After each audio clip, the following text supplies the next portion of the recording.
Bueno, nuevamente buenos días con todos. Nuevamente me presento, mi nombre es Víctor Velázquez y hoy vamos a hablar de introducción a la investigación clínica. Estamos en un curso de diseño de investigación. El objetivo de esta sesión es que ustedes comprendan para qué estudiamos diseño de investigación. No estudiamos diseño de investigación en un pregrado de medicina para que hagan su tesis o no. O sea, acá la gente viene a veces a las facultades de pregrado y creen que voy a diseño, voy a hacer un proyecto para quitarme la tesis de encima, ¿no? Voy a dedicarle 4 horas a la semana y voy a ir avanzando mi tesis 3, 4 años antes. Ese no es el objetivo. Actualmente resulta bastante preocupante y también resulta bastante necesario que los médicos obtengan habilidades duras relacionadas a procesos de investigación. Hace 20 años o 30 años era bastante válido, digamos, por el enfoque que se trataba en medicina en ese momento, que el médico solo sirva, voy a decirlo de esta forma bastante efectiva, para diagnosticar y tratar una enfermedad. ¿Ok? Hace 20 años, no estamos hace 20 años. Actualmente, si quieren ser médicos competentes a nivel nacional, que gracias a Dios a nivel nacional muchas facultades están inculcando esto, y a nivel internacional, algunos de ustedes van a querer irse al extranjero y van a querer al menos sentirse competencia adecuada, ¿no? Contra otros perfiles profesionales, ya saben que les van a pedir competencias en investigación. Es ilógico que si quiero dar un USMLE, por ejemplo, no tenga un currículum relacionado a investigación, análisis o una pasantía de investigación que obviamente involucre ese tipo de conceptos. Entonces, vamos a hablar de investigación clínica. Cuando ustedes hagan medicina, van a hacer investigación constantemente. Quizás no van a investigar para publicar en su mayoría del tiempo, pero sí van a investigar para brindar tratamiento, ¿no? Entonces, vamos a definir qué es la investigación clínica. ¿Tenemos nuestra asistencia ya? ¿Quién tiene la asistencia? ¿Ya nos acabamos? Un punto más en el examen práctico, teórico. Pregunta, ¿cómo sabemos si un tratamiento realmente funciona o si es lo mismo tratar pacientes que investigar tratamientos? ¿Alguien tiene algún comentario? ¿Nombre? Mateo. Mateo. Sí, Cuéntame. para saber si un tratamiento la tapa lapicera.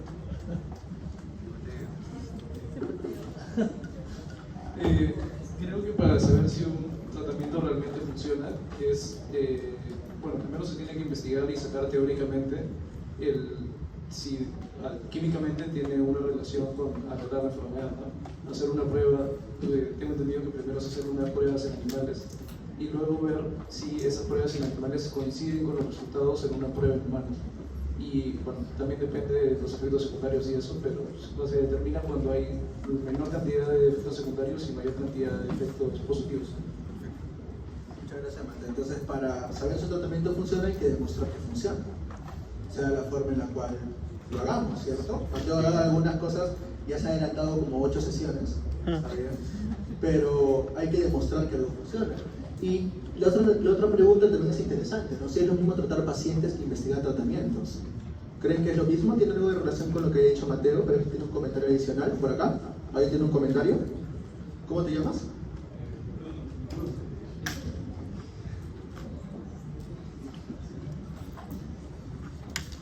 En sí, la investigación podría considerarse como la parte teórica, pero dar el tratamiento que es lo que hace específicamente el médico, creo que es aplicar esa teoría que se ha investigado y que se ha comprobado su función. O sea, es como la parte práctica. ¿Sí? Perfecto, entonces, yo te voy a complementar. Si es la parte práctica, realmente no es lo mismo tratar pacientes que investigar tratamientos. Obviamente son procesos que están relacionados, ¿ok? Pero cuando queremos evidenciar que un tratamiento funciona y demostrar que funciona, tenemos ciertos resultados que evaluamos, ¿cierto? Por ejemplo, qué sé yo, animales, como bien mencionaba Mateo, que presente algún beneficio, que no presenta tanto daño, ajustar las dosis. Y luego cuando vemos en personas un tratamiento, quizás no nos interesen los mismos objetivos, ¿no? Quizás me interesa que una droga a nivel preclínico, por ejemplo, inhiba la reproducción celular.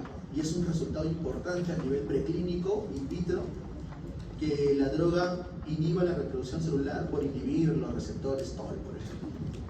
¿Ok? Pero a nivel de un paciente ya no me interesa tanto el nivel molecular. Por lo tanto, un paciente, ¿qué me interesaría, por ejemplo? Que no lo mate. Que no lo mate, perfecto. Que sobreviva más. ¿Qué más?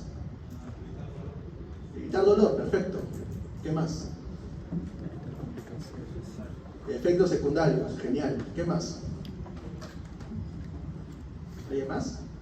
¿Nadie más? ¿Sí? ¿Alguien iba a decir algo acá? ¿Cómo? No te escuché bien. Leiotropía, ¿qué te refieres? ¿Te refieres a las diversas formas en las que se presentan las enfermedades? ¿No? Ya. Pero hay otros resultados que me interesan, ¿no? Quienes quieren ser oncólogos, calidad de vida, por ejemplo, ¿no? La plata, por ejemplo, ¿no? O sea, si es, o sea, genera un beneficio en relación a un costo, un resultado relacionado a la última sesión que vamos a ver, ¿no? Costo-efectividad, por ejemplo, ¿no? Etcétera, etcétera, etcétera. Entonces sí me entienden que hay un cambio de conceptos a lo largo de la investigación para poder reconocer o para poder realmente determinar en medicina, en enfoque biomédico, obviamente no solo en medicina, sino en todas las ciencias de la salud, que algo funciona. El tipo de investigación más habitual en medicina, que siempre ha demarcado una gran importancia, es esta investigación que me ayuda a descubrir nuevos tratamientos, ¿no? Obviamente eso ha impulsado la medicina, industria farmacéutica, etc. No es el único tipo de investigación que existe, pero la investigación biomédica es uno de los pilares fundamentales de la investigación clínica. Luego vamos a ver continuamente, luego vamos a ver en alguna clase que esto está englobado con otro concepto que se denomina medicina translacional, bueno, ciencia translacional, ¿ok? Que es este enfoque en ciencias que nos ayuda a trasladar, valga la redundancia, por así decirlo, la información de cierto enfoque inicial molecular a un enfoque más clínico, aplicativo. Entonces, ya estamos comprendiendo entonces que la investigación clínica es todo proceso de investigación que nos ayuda a definir una pregunta importante, ¿no? Estamos beneficiando,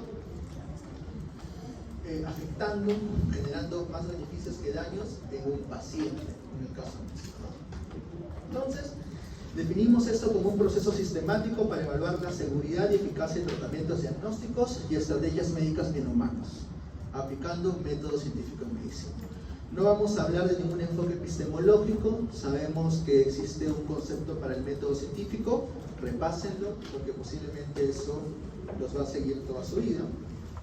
Sin embargo, para medicina me gusta dirigirme directamente a ustedes en el enfoque en el cual ustedes se ven a un futuro como médicos tratantes, ¿ok? Quítense de la cabeza que van a ser investigadores, véanse como médicos tratantes, ¿no? Lo que sueñan todos los días, ¿no? Ser el mejor urólogo, neurólogo, oncólogo del país o del mundo, ¿ok? Ustedes para tratar a una persona, ¿qué tienen que asegurarse? Como decía Mateo, que algo sirva. Como decía su compañero Bruno, pues hayan resultados adecuados, ¿cierto? Entonces ustedes tienen que saber que toda suposición que se hagan a lo largo de su práctica va a devenir en una toma de decisión. Todos van a tomar decisiones, tomen buenas o malas decisiones que acaben siendo referentes nacionales o acaben en la cárcel, va a depender de cada uno de ustedes, ¿está bien? O de cada uno de nosotros. Pero tenemos que entender que eso va a impactar, ¿ok? Dos viñetas últimas, toma de decisiones. Saber investigación clínica, hacer buena investigación clínica impacta en mejores decisiones. Cómo tratas mejor a tus pacientes, cómo diagnosticas mejor, en cualquier nivel, por ejemplo, del proceso de salud de enfermedad, en cualquier nivel que ustedes quieran hacerlo, individual o nivel de salud pública. Pero también entendemos que ayuda o facilita los procesos previos. En este caso, aún no vamos a hablar del enfoque de ciencia translacional, pero sabemos que, ejemplo, pandemia, para hablar de la primera viñeta, ¿no? Descubrir vacunas, ¿no? Es un paso antes de que tú luego concluyas con que hay un resultado a nivel de salud pública adecuado. Entonces, tenemos que entender justamente este último concepto en relación a la práctica clínica. Ustedes generalmente se van a desenvolver en un enfoque de práctica clínica, donde van a usar tratamientos, que tienen que esforzarse por identificar de forma adecuada que hay evidencia que justifique su uso. ¿Ok? Siempre tener suposiciones e hipótesis que van a trabajar. No sean como esos especialistas que van a un congreso porque se lo paga una farmacéutica, se van a Atlanta, todo pagado, llegan, ven 3 charlas, vienen a Perú y dicen: oye, esta es la mejor droga, qué pésimo el sistema que no lo incorpora, ¿no? Estamos en el peor país del mundo. ¿Ok?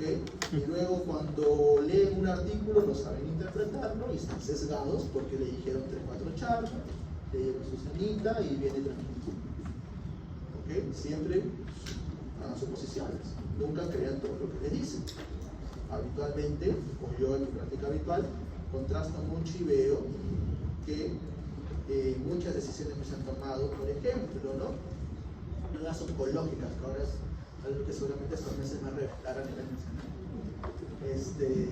Los oncólogos quieren utilizar todas las drogas, quieren utilizar un tratamiento de CAR, de célula CAR-T, que cuesta $10 millones, 2 millones de dólares por paciente, porque hoy eso es lo último en medicina, cuando realmente es una intervención que muy pocos sistemas pueden costearlo y realmente aún está en estudio para demostrar su utilidad completa en ciertas condiciones clínicas. Hagamos suposiciones, lo que sucedió en pandemia y no queremos que suceda. Por ejemplo, viene alguien que no sabe ni de diseño ni de medicina basada en evidencia, me lo ponen de viceministro, de ministro, de algo ahí en alguna gerencia, porque es el mejor amigo de tal tipo, y me metió qué cosa, hidroxicloroquina, dióxido de cloro. Usted estaba viendo un reel de Instagram, una publicación de Facebook, donde había un tipo que estaba promocionando por el colegio médico el dióxido de cloro, ¿no? Ahí está con la gente de Mariña, la gente de su equipo previo en el colegio que estaban viendo esa cuestión, ¿no? Y yo me pongo a pensar, realmente no era tan obvio, que no servía, lo promocionaban, lo de hidroxicloroquina, que luego cuando la doctora Pimentel hizo la publicación por IEXI de que generó, pues estuvo asociado con mayor mortalidad, no nos preocupó realmente nada de ello. Entonces la práctica clínica siempre es una actividad que está en constante suposición, en constante contraste de hipótesis, no a nivel de investigación para publicar o no repetir, sino para su práctica diaria. ¿Ok? Y está la investigación clínica que ya tiene que ver con aplicar estos conceptos desde un enfoque novedoso. Si ustedes están en la práctica clínica, identifican una pregunta que tiene que responderse y quieren hacer un proceso ya sesudo de investigación, lo harán.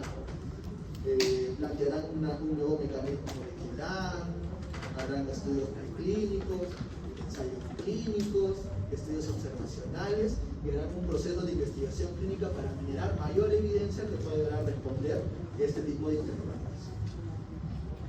¿Ok? Entonces, ¿qué pasaría si los médicos aplicaran lo que ya conocen y nunca investigaran? Lo que pasaba hace mucho tiempo, ¿no? O sea, simplemente haríamos lo que se metía en el devenir, en esta medicina en la cual pues soy el mejor porque curé a 5, pero se le murieron 10, es parte de los, vamos a mencionar, los daños colaterales en mi práctica. O sea, no me preocupo mucho por el bienestar, sino me preocupo más, o no tengo el panorama completo de mi práctica clínica habitual. Entonces, ¿por qué no basta con la experiencia clínica para tomar decisiones? Porque estamos en un enfoque en el cual actualmente se valora la experiencia clínica. No vamos a nosotros menospreciar la experiencia clínica. ¿Ok? Yo he hecho actividad clínica varios años saliendo del pregrado y eso obviamente solidificó mi actitud frente a la toma de decisiones que ahora algo a otro nivel o en otro enfoque de trabajo. Y existen médicos con demasiada experiencia clínica que obviamente constantemente están viendo cómo actúan las nuevas intervenciones, cómo se producen o cómo están desarrollándose las enfermedades, cómo cambian en cada paciente. Entonces, la experiencia clínica es importante. Sin experiencia clínica adecuada, en el 2019, diciembre, nos hubiera descubierto los brotes de COVID-19, por ejemplo, iniciales en Chile. O sea, el médico que vio estos brotes y empezó a caracterizar la enfermedad no hubiera descubierto una nueva enfermedad Pero actualmente la experiencia clínica no es lo único que sostiene una práctica médica. Recordemos el concepto de medicina basada en evidencia. Este no es un curso de medicina basada en evidencia, pero tiene que ver. Porque hacer un buen diseño influye en generar evidencia científica relevante. ¿Ok? ¿Qué otros componentes que ustedes pueden ver componen la medicina basada en evidencia? ¿Vamos a alguien? Me gustaría estar en inicial para hacerles repetir, ¿no? Expertise clínica, evidencia científica relevante y los valores y preferencias de los pacientes. Actualmente, si ustedes quieren ser médicos que trabajan en un enfoque de medicina basada en evidencia, tienen que reconocer y tener actitudes para poder trabajar y procurar que se desarrollen estos tres componentes principales. ¿Ok? Concepto de medicina basada en evidencia, concepto nuevo, concepto que parte de las últimas décadas de los años 80, se solidifica en el 92, desde Canadá con el grupo de Sake, Buya, de McMaster, y que actualmente es lo que se está viendo en todas las facultades de medicina. En entornos de medicina de cualquier enfoque, de enfoque social, de enfoque privado, de enfoque mixto, actualmente la medicina basada en evidencia es lo principal. Mejor evidencia científica, como un pilar que nos importa mucho para este curso, ¿no? Identificar investigación clínicamente relevante. ¿De dónde parte la investigación clínicamente relevante? De una pregunta, un problema que se traslada en una pregunta que va a ser resuelta por un diseño. ¿Ok? Si yo quiero descubrir, como menciona Mateo, ¿no? Oye, quiero descubrir si una droga realmente genera más beneficios que daño. Yo no voy a plantear un reporte de casos. ¿De qué me sirve un reporte de casos para poder concluir si una droga genera más beneficios que daño? ¿De algo? ¿Alguien quiere decirme algo al respecto? ¿No? Una serie de casos. Tengo una serie de 20 casitos y yo en esa serie de 20 casitos veo que una droga, que el grupo, que en esos 20 casitos que recibieron una droga, los 20 sobrevivieron. ¿Me sirve para concluir que realmente la droga sirvió? ¿No? ¿Qué haría Mateo? Un experimento, ¿no? Como decía, ¿no? Un grupo de intervención, un grupo control. ¿Qué más? Algo que sea autorizado, ¿no? Que me asegure de que estoy controlando bien cualquier error sistemático y poder concluir realmente que el efecto se basa en la intervención que estamos evaluando. Y una muestra relevante. ¿Cómo? Una muestra grande. Una muestra grande. 20 personas. ¿Qué más? ¿Alguien por acá va a decir algo? ¿Nadie? 20 personas. Hay muchas cosas que me tienen que poner en alerta para sacar conclusiones. Hay ciertas preguntas que se responden de cierta manera para que sean correctas. Y obviamente esas maneras, desde un enfoque de diseño o de investigación clínica, es identificar el correcto diseño para responder lo que yo quiero. Si yo solamente quiero caracterizar una enfermedad, ¿qué haría? Un reporte de caso, una serie de casos, un estudio transversal. ¿Encaja? Si yo quiero determinar si un diagnóstico si un procedimiento diagnóstico nuevo, imaginemos las pruebas rápidas de COVID que vinieron, ¿no? En ese momento, ¿son lo suficientemente buenas para detectar la enfermedad? No. Hay un estudio de validez diagnóstica, que es un estudio observacional transversal, puede ser un estudio observacional transversal analítico, por ejemplo. ¿Me comprenden? Ciertas preguntas, ciertos problemas se resuelven de cierta forma, y eso condiciona que la evidencia sea buena o no, y que me ayude a mí a saber identificarlo. Me ha pasado muchas veces. Yo estoy en la oficina, me llega una solicitud. Me llega la solicitud y el especialista quiere justificar, introducir un nuevo producto a la institución. ¿Qué es lo que ha sucedido en el pasado? Quieren justificar, por ejemplo, no me hagan eso, un hipotético. Si no, luego, como están grabando, me botan de viene un especialista y me viene y me dice: doctor, quiero meter este aparato a la institución. Ya, genial, léeme su informe. Veo el informe y me junta su preferencia. Y el especialista me pone reportes de casos, series de casos, me pone una revisión sistemática con network metaanálisis. Porque, qué sé yo, vio el nombre de la enfermedad, vio revisión sistemática network metaanálisis, ni siquiera comprendió qué era, y solo lo mandó porque sonaba bastante cool. O sea, para verlo en las referencias y los famosos significados. Cuando realmente, ¿qué debe haber mandado? Un estudio como que nos menciona, ¿no? Un estudio bueno, buena muestra, con un buen diseño que me justifique y me ayude a mí a sustentar la posición de ello, para yo poder justificar ante la institución que hay argumentos para introducir o gastar millones y millones de soles en introducir algo que realmente respondió la pregunta inicial, que era si es mejor o peor que lo que estamos utilizando. La experticia clínica es importante, no deben pretenderla si su enfoque va a ser el tema clínico. Actualmente no es lo único que tenemos que basarnos, y eso métanselo bien en la cabeza, para que no usen argumentos a futuro donde digan, no, pero es que en estas decisiones tiene que prevalecer la experticia clínica porque nosotros somos los que vemos a los pacientes todos los días. Y si lo que estás haciendo está mal, ¿quién te critica? Primero criticate tú mismo. Entonces la experticia clínica es importante, sirve porque son los clínicos los que identifican problemáticas. ¿Ok? Estamos en un entorno de medicina. Nunca dejen esta perspectiva.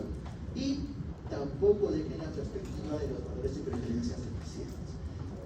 Hablar de valores y preferencias de pacientes en medicina basada en evidencia no es que yo los... es también, pero no es solo que yo los salude, lo trate bien, le dé un trato humano. ¿Okay? Eso es parte de un enfoque humanístico en medicina. Pero hablar de valores y preferencias de los pacientes es consultar a los pacientes sobre cómo aplicar intervenciones para lograr los resultados que ellos consideren relevantes. ¿Okay? Por ejemplo, un paciente oncológico. Al oncólogo le importa, ese es el ejemplo clásico, al oncólogo le importa que no haya más metástasis. El oncólogo está fascinadísimo. Hoy esta droga me impide que haya, ya no van a haber 20 metástasis, van a haber 18 metástasis. Ay. Genial, ha mejorado -2 metástasis en el seguimiento de 5 años en una cohorte de 500 pacientes. Es lo mejor, comprémoslo, démoselos a todos. Es la mejor droga vida. En su desenlace, un resultado que ustedes van a ver que se llama, un desenlace que se llama sobrevida libre de progresión, sobrevida libre de recurrencia, sobrevida libre de enfermedad, que se puede definir de muchas formas. Y el oncólogo está fascinadísimo, ¿ah? ¿Sabe qué, señora? Esta droga, sí, le va a generar más náuseas, ¿ya? Esta droga le va a generar quizás mareo, ¿no? Sí, pero créanme, o sea, yo voy a ver 2 metástasis menos en su cerebro de acá a 5 años, y eso es genial. Que la persona, sí, doctor, qué bien, confío en usted. No, pues, ¿qué nos interesaría, por ejemplo? Menos Una droga daño. que mejore su calidad de vida, por ejemplo, ¿no? Ser Que me menos. asegure, no me importa que haya menos metástasis, que me interesa que no se mueran, ¿no? O sea, al fin y al cabo hay resultados que son relevantes. ¿Cómo tú sabes ello? Considerando que es lo que el paciente prefiere, ¿no? Para su atención en salud. Si no nos preocupamos de esto, pues no vamos a estar en un enfoque de medicina basada en evidencia, ¿no? Doctor, yo prefiero un tratamiento endovenoso a un tratamiento oral, porque siento que me ven. Va a pasar sin hacer un secado rápido. No, doctor, déme mejor ampolla porque siento que actúa mejor. Ok, la verdad es un tema controversial, ¿no? Porque en nuestro enfoque peruano, ¿qué hacemos? Le callamos la boca al paciente. Usted no sabe nada, yo soy el médico, usted solo requiere pastillas. Y la persona se va a su casa, ni toma las pastillas, no nos preocupa lo que pasa después del consultorio, ¿ok? Igual se va a su posta o a su farmacia a ponerse la ampolla y se siente mejor, ¿no? Eso que nos generó decepción. Valor indicador a nivel de posta, por ejemplo, ustedes que van a hacer jefe de posta, es un indicador pésimo, porque no hay cercanía entre la institución y la población, debido a eso. Quizás por ahí son cosas que tenemos que tocar, cosas diferentes de un paciente que te pide antibióticos en la gripe. Obviamente ahí sí hay un argumento, pero en este trabajo ustedes tienen que tener una dinámica donde incluyan todos los conceptos para determinar esta pregunta, ¿no? ¿Puedo yo aplicar esta evidencia válida e importante en mis pacientes? Contrastar y poder siempre tener un enfoque adecuado. Tipos de estudios en investigación clínica. Esta cosa está bien. Sí. Estudios observacionales experimentales, ya hemos hablado un poco de esto, tarea para la casa, porque luego vamos a diferenciar qué es uno, qué es lo otro. Pero quiero que ustedes vean que hay muchos diseños. muchos. Estudios desde un enfoque primario. ¿Qué es un estudio de un enfoque primario? Porque recolecta datos primarios. Le decimos de esa forma los estudios que toman datos directamente de una persona o de reportes que toman una persona. Por ejemplo, yo hago una encuesta a todos ustedes me dan información. Entonces es información primaria, de primera mano del participante. Estudios secundarios, estudios que saco de información previamente recolectada. Por ejemplo, una historia clínica. Eso es controversial. La historia clínica uno lo pone como información primaria, secundaria, pero vamos al ejemplo. Esa información ya recolectada hace 2 meses, tomo la historia clínica y tomo la información recolectada, fuente secundaria. Voy al X, a otra base de datos del INPE, por ejemplo, y veo la información ya recolectada en la población peruana. Ya está recolectada, la tomo. Fuente de datos secundaria. Voy a la web, veo un estudio ya publicado para hacer una revisión de esa información ya publicada. Fuente de datos secundaria. ¿Ok? Estudio bibliométrico, etc. Por ahí pueden haber matices del enfoque que les estoy dando, pero para que comprendan el enfoque general antes de discutir. ¿Ok? Entonces, vamos a los estudios secundarios que analizan información existente y la síntesis. Me interesa el tema de síntesis poco porque es en el campo en el cual yo me desenvuelvo en hacer síntesis de evidencia, pero quiero que le presten especial interés para relacionar lo que hemos estado conversando actualmente en el enfoque de medicina basada en evidencia, propuesto por la colaboración, por el grupo GRADE y favorecido a nivel del mundo por la colaboración Cochrane. ¿Okay? Se conceptualiza que una de las principales fuentes para facilitar los procesos de toma de decisiones son las síntesis de evidencias basadas en revisiones sistemáticas. Eso es un concepto del 2002, ¿ya? Actualmente ese concepto tiene sus matices, pero síntesis de evidencia no solo quiero que la vean como una forma rápida de síntesis, sino es el insumo principal para procesos de toma de decisiones a nivel individual o a nivel de salud. Vamos a culminar la sesión. Quería darle un descanso de 10 minutos. Creo que a partir de la próxima clase, para no estresarnos tanto, un poco, cuando estemos en la mitad, vamos a dar un pequeño respiro para que desayunen y demás. Se me fue, que me gusta hablar mucho. Así que luego Pilar coordinamos para que me haga una pausa. No quiero acabar tan pronto tampoco, porque acá quedan unas 4 días, pues marcamos ahí la sesión. Y luego vamos a acabar en unos 10-15 minutos antes para hacer preguntas. Por hoy día, ¿ok? La próxima ya nos vamos a regular mejor. Entonces, en evidencia, en manejo de evidencia, cómo interpretamos evidencia, ya hemos conversado un poco de los diseños y demás. Existen jerarquías para que yo pueda saber qué me es más útil en ciertos contextos. ¿Ok? Lo que están viendo acá es una pirámide que ordena todos los diseños, ¿cierto? Todos los diseños. ¿Alguien me puede tratar de explicar esta pirámide con lo que están viendo? Tenemos ya la asistencia, ¿verdad?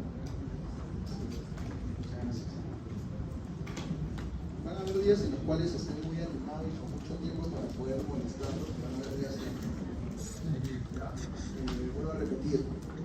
Esto de acá para mí realmente es lo más secundario del mundo. Yo no soy un buen ejemplo, pero ni siquiera clases a veces. Yo faltaba casi todas mis clases de salud pública y ahora trabajo en salud. Sin embargo, me va a servir para poder tratar de hacer llegar el mensaje. Tamara Guisado. Mayor confianza. ¿Qué tal? Buenos días. ¿Qué impresión te da esa pirámide? ¿Qué nos puedes decir de lo que estás viendo en la proyección?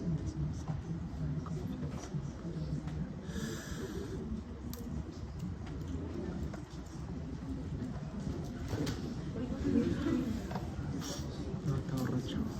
Dependiendo del estudio que hagamos, necesitamos cierta información. Hay estudios que hay información y hay estudios que están más abajo que otros, ¿cierto? ¿Por qué? ¿Por qué crees que pasa eso? lo menos confiable. Menos confiables, es un mensaje interesante. Tu compañera al costado, aparte del micrófono. ¿Qué tal? ¿Cómo te llamas? Ana Paula. Ana Paula. Ana Paula. ¿Cómo te vamos a hablar? ¿Por qué creen que son menos confiables? Porque si nos fijamos en la pirámide, bueno, lo que está basado en una serie de casos relatorios, creo que son el tipo de estudios que no tienen una base científica, son más como una colección Ya. de información, pero no hay como una base donde podemos fijarnos o cuáles son los parámetros con los que podemos trabajar. Una pequeña corrección solamente. Hasta para observar y recolectar cosas hay un método científico. Así que sí tiene base científica. Pero por ahí dijiste algo interesante, ¿no? Quizás no sirve para responder ciertas cosas. Te hago una pregunta. Lo que planteó Mateo al inicio. Una serie de casos, como conversamos, ¿te servirá para definir si una intervención es mejor que otra? ¿O te dará idea de que puede ser? Te dará una idea, ¿no? Ok. ¿Puedes pasar a tu compañera al costado? ¿Cómo te llamas? Valeria. Y Valeria, en la cúspide de la pirámide, ¿qué vemos? Analiza revisiones sistemáticas del análisis. Y ensayos clínicos electronizados por ahí, ¿no? Ajá. ¿No? Y un poco tiene lógica con lo que hemos hablado, ¿no? O sea, si esta pirámide está enfocada en definir qué diseños son más útiles para determinar que una intervención es mejor que otra, ¿te parece lógico lo que hemos dicho en la clase con lo que presenta la pirámide? Sí. ¿Por qué? Bueno, porque las revisiones sistemáticas y bueno, metaanálisis también, aparte de tener, por decirlo así, la fuente primaria que justo usted indicó recién, también pues tiene ciertos programas que hemos visto en bioestadística. Bueno, yo no sé si se usa mucho el SPS, pero también puede ayudar ahí bastante a la relación de los casos, si puede haber más similares o en general, depende del estudio que hagamos, porque puede seguir, pues, por decirlo así, el mismo seguimiento del paciente, si tiene mejoras o, bueno, tal vez empeora. Entonces, creo que por eso está así. El tamaño de muestra no habría ¿Alguien relación. desea decir algo más? Ok. Mateo, ¿cómo te llamas? Sí. Cuéntanos. ¿Cuál es tu interpretación de la pirámide? Bueno, mi interpretación de la pirámide, en primer lugar, las series de casos estarían abajo, ya que digamos que son menos confiables, porque como usted había mencionado, solo es, digamos, estudia un caso, entonces es poco general, se puede poco generalizar a una población. En cambio, cuando va aumentando la pirámide, por ejemplo, en los ensayos controlados, se trabaja con grupos con toda la intervención, y estos, digamos que se pueden trabajar con intervención de fármacos, y requieren un proceso mucho más exquisito, como podría ser el almacenamiento, la electrización. Entonces digamos que se piden más requisitos. En caso de las revisiones sistemáticas, si estas van a englobar estudios primarios, y bueno, la revisión es un estudio secundario, pero engloba distintos estudios primarios. Entonces, por ejemplo, digamos que en un ECA salió un resultado, en el otro ECA salió otro resultado, y la revisión lo va a analizar todo el panorama. Entonces es mucho más confiable leer una revisión sistemática, porque vamos a ver todo el panorama. Y si es un metaanálisis, pues va a sacar un promedio ponderado de distintos ECAs, y ahí vamos a poder ver si va más a la intervención o si va más al grupo control. Esto nos va a ayudar para poder ver si el tratamiento nos puede ayudar y qué beneficios puede tener. Solo un comentario. Siempre probable o posiblemente más confiable. Bien. Siempre en sus mensajes métanle la suposición, nunca afirmen todo. Pero muy bien, Lucero. Has adelantado como 7 clases. Sí, justamente como decía Lucero, a pesar de que las revisiones sistemáticas son secundarios, está en la cima de la pirámide, porque tengo entendido de que una revisión sistemática o un metaanálisis bien hecho engloba las otras 4 escalinatas de la pirámide. Es decir, ya no necesitas revisar o elaborar individualmente uno a uno, sino de que además de analizarlos todos, sacar un resultado de todos, un análisis de todos los resultados de diferentes artículos, que pueden ser incluso los 4 a la vez, o los 4 tipos a la vez. Un metaanálisis se encarga también de analizar los sesgos de información que hay individualmente en cada tipo de investigación, porque usualmente, independientemente de que también se realice, suele haber siempre un pequeño error, un margen de error o un sesgo o confusión. Entonces, un metaanálisis, al revisar diferentes tipos de artículos, quizás del mismo diseño, pero diferentes, permite pues, ¿no? disminuir ese margen de error comparándolo con otros resultados. Muchas gracias. Ok, chicos. Todo lo que dicen sus compañeros es correcto, con los matices en relación a ciertas cosas. Igual, algunas cosas que acaba de decir Mateo, vamos a ver después en la clase de síntesis. No vamos a hacer ese énfasis ahora, pero muy bien el enfoque que le están dando. Hay un ejemplo clásico que engloba la pirámide de la evidencia. Esta pirámide es muy clásica para toda persona que entra en el mundo de toma de decisiones. ¿Okay? Imaginemos que estamos en el siglo pasado, bueno, no tanto, 15 años, yo en la facultad de medicina. Voy a un hospital, voy al 2 de mayo, fui al 2 de mayo porque era un referente, ¿no? En San Marcos era pues el referente. Estaba a 3 cuadras, podíamos caminar, comernos un ceviche y ya volver a la facultad. Genial. Y voy, y obviamente estudiante, iba todos los veranos y escuchaba a un especialista. Y me pegaba al especialista porque así era como se aprende medicina. O sea, antes se aprende de esa forma. Realmente, o creo yo, quizás de mi perspectiva, estaba con el mejor neurólogo del hospital, le escuchabas a cada rato, yo quería ser neurólogo, estaba con él, desayuno, almuerzo y cena, le escuchaba y todo lo que él decía lo incorporaba en mi práctica diaria. Me había vuelto epileptólogo, carbamazepina para todo. Sabía todas las dosis. Perfecto. Lo escuchaba y lo escuchaba y lo escuchaba. ¿Ok? Pero pues era un maestro, ¿no? Pero realmente preguntémonos. Puede que ya estaba actualizado y demás, pero la evidencia que él me brindaba, que era evidencia relacionada a qué? A su experiencia, que son relatorios, ¿no? O sea, lo que sé como relatorios es la experiencia del mensaje.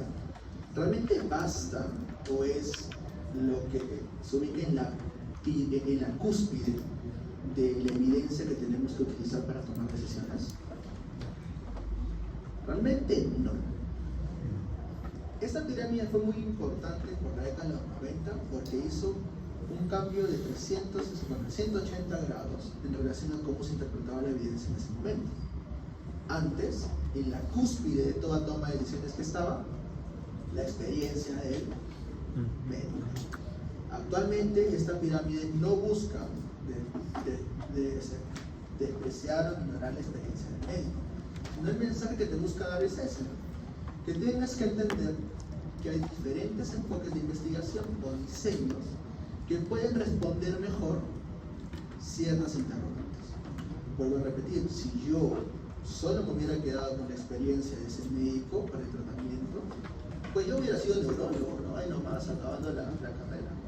Pero, ¿qué es lo que tenía o qué es lo que me exige actualmente la medicina basada en evidencia? Que reconozca que hay diferentes diseños que tienen mejor jerarquía. Obviamente, si yo esa experiencia con esa intervención la contrasto o te la presento como reportes de casos, es mejor que solo lo hablado, porque hay una experiencia objetiva.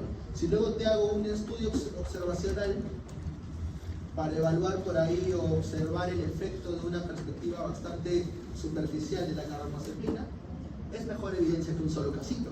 Si luego te hago un ensayo clínico, controlado, con buena muestra, aleatorizado, es mucho mejor, ¿cierto? Y si luego te hago una revisión sistemática de toda esa información, pues mucho mejor, porque quizás saca conclusiones que sean más comparables. Entonces, la pirámide tiene esa intención, que entendamos que para procesos de toma de decisiones existe mayor confianza en ciertos diseños. ¿Ok? La validez de la evidencia aumenta en niveles superiores y actualmente existen otros diseños. Esa figura que ustedes vieron era Haines 95. Actualmente estamos en la pirámide 5.0, creo que 2019, 2018. ¿Ok? Donde ya las revisiones sistemáticas no están en la cúspide, ¿no? están conjuntamente con otro tipo de formas de sistematizar información, como pueden ser otro tipo de síntesis, metadata, por ejemplo, lo que ustedes ven constantemente en UpToDate, Clinical Key Reviews, por ejemplo, etc. Son sinopsis, sistematizan información, porque actualmente para tomar decisiones ya no vamos mucho, ni siquiera a la síntesis, vamos a otro tipo de documentos que nos facilitan recomendaciones, como guías de práctica clínica, por ejemplo, ¿no? Ya en un nivel bastante sofisticado de sistemas de evidencia, que son tipos de propuestas de investigación que conjuntan todos los componentes de la clínica. Pregunta final de la clase. ¿Por qué es importante comprender los diseños de investigación clínica? Con todo lo que hemos dicho. Tratemos de participar lo que no hemos hablado, por favor. ¿Alguien? ¿Tiene algún mensaje final? León Guamán Perna. Bueno, Perna.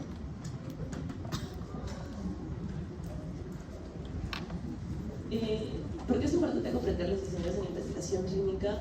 Yo creo que el hecho de no cerrarnos a solo lo que comprendemos acerca de investigación clínica, que ya nos ha dado la diferencia con respecto a la práctica también al inicio, yo creo que el hecho de poder tener más sapiencia acerca de los diversos diseños que tenemos nos hace, uno, poder a futuro mejorar, ya sea en la toma de decisiones como mencionó, otro, tener más base en cuanto a la información y poder comprenderlo de una mejor forma.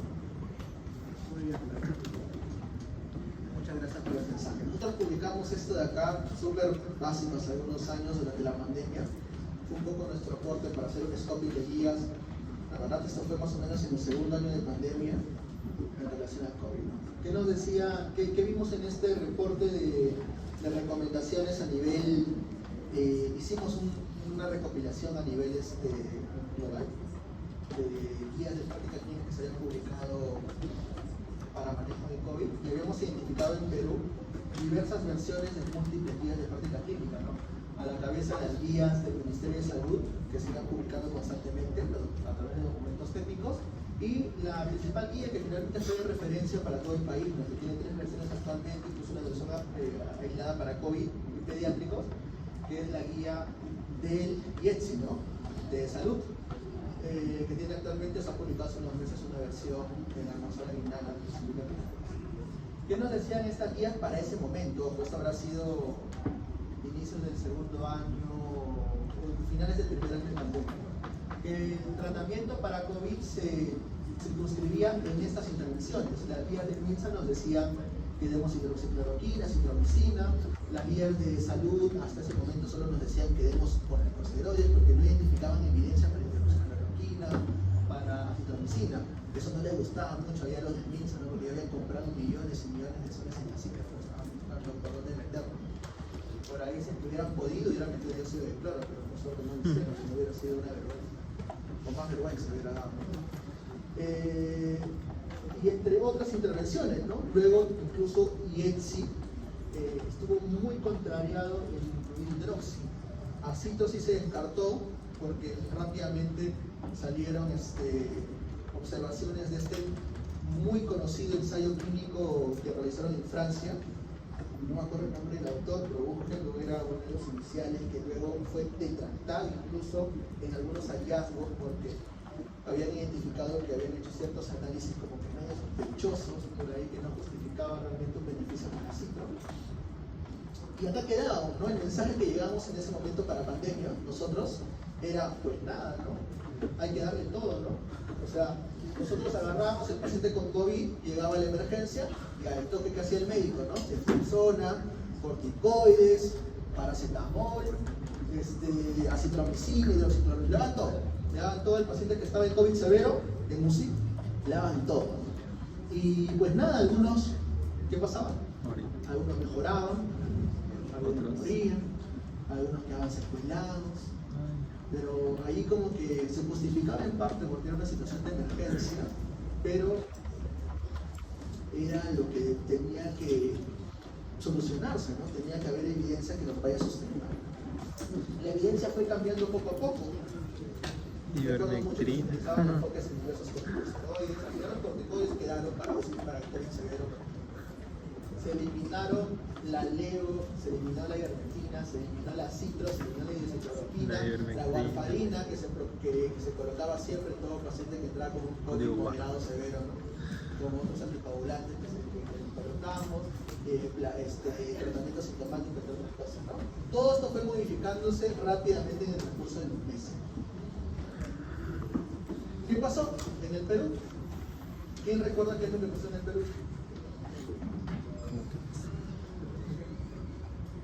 Les adelantan, en el Perú no se modificaron muchas cosas. O sea, en el Perú realmente los sistemas de toma de decisiones rápidas de PINSA no estaban preparados para ello.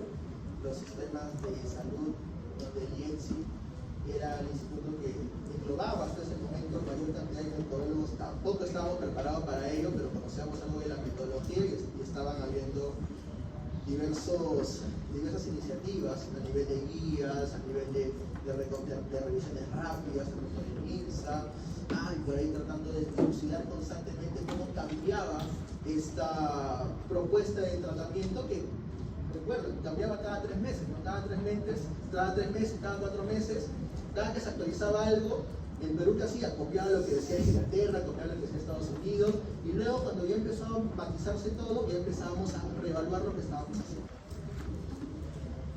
¿Cuántos muertos recuerdan o cuántas personas fallecidas tuvo la pandemia en nuestro país? ¿Cómo? Era alrededor de 30.000. 30.000 es un número muy corto, muy considerable. ¿Más? ¿Menos? Más. ¿Medio? ¿Cuántas decenas más? Ahorita busque ahí el dato exacto porque eso lo vamos a conversar, pero quiero que entiendan la lógica. 150. Creo que fue. Estaba en el top, pero de muertes o de casos. Pero la lógica es la siguiente, ¿no? ¿Qué? El Perú fue catalogado en algún punto como el Perú, como el país con mayor tasa de mortalidad. ¿Por qué? Porque era una medida real que se relativizaba en la totalidad de la población. Ya, 2022 eran 213.000. 213.000 fallecidos 2022. al 2022. Para una población de 33 millones de personas, más o menos para ese año, hacían una tasa intensa. ¿Que reflejaba qué cosa? Los médicos para el sistema de salud. 2024, 220.975. Ahí ya con las vacunas y todo se mejoraba la cosa. 4.526.000 personas. Más de 200.000 personas en el Perú. ¿Cuántas personas a nivel del mundo? 8.000 millones. 8.000 millones, interesante. Sobrevivimos a una catástrofe global. 216.000 personas murieron en nuestro país. 216.000 personas, ¿ok? Más de 200.000 personas. Claro, o sea, si alguien como usted, como yo todos los fines de semana, pues yo pago mi ranking de 50 kits por partido. Pero eso no es el mundo real. El mundo real es que murieron más de 200.000 personas. ¿Qué sucedió? Con toda esta crítica que se hacía en el gremio médico en relación a cómo se manejó la pandemia. Porque claro, entendemos la posición de quienes tomaron decisiones, ¿no? Y en retrospectiva es más fácil, ¿no? Yo hacia atrás ya critico a todos, ¿no? Quizás fue difícil, ¿no? En ese momento. Quiero darles ese punto de duda. Sin embargo, recordemos que había múltiples alertas a nivel nacional constantes con respecto a las intervenciones que ellos consideraban. La doctora Pimentel publicaron como un preprint. Esto de acá nunca llegó a publicarse de forma completa, ¿okay? Hasta donde yo lo recuerdo. Eso fue un preprint. Tenían el artículo completísimo que iban a mandar a la revista. Se publicaron los datos. Ponte, sábado completo. El lunes la doctora dejó de ser directora de revista. Porque a alguien no le gustó. Que se evidenciara con esta publicación que identificaron una relación entre el desenlace crítico de muerte, de forma obviamente en un estudio muy exploratorio, un estudio observacional, longitudinal, analítico, respectivo, pero poco hacerle el desglose, entre las personas que recibieron hidroxicodacitro versus los que no lo recibieron de forma general. O sea, hubieron peores resultados para esta población. Ya, y la población que tomaba. Pero gracias a este problema se cambiaron las perspectivas de las guías. Lamentablemente fue una gran pérdida para la institución el tema del recurso humano, pero facilitó el tema del cambio de recomendaciones. Recordemos que la investigación clínica es la base de la medicina basada en evidencia, que nos permite descubrir un correcto balance entre beneficios y daños, y que ustedes tienen que aprender la completa. Ok, eso sería todo. Si bien es cierto que son las 9,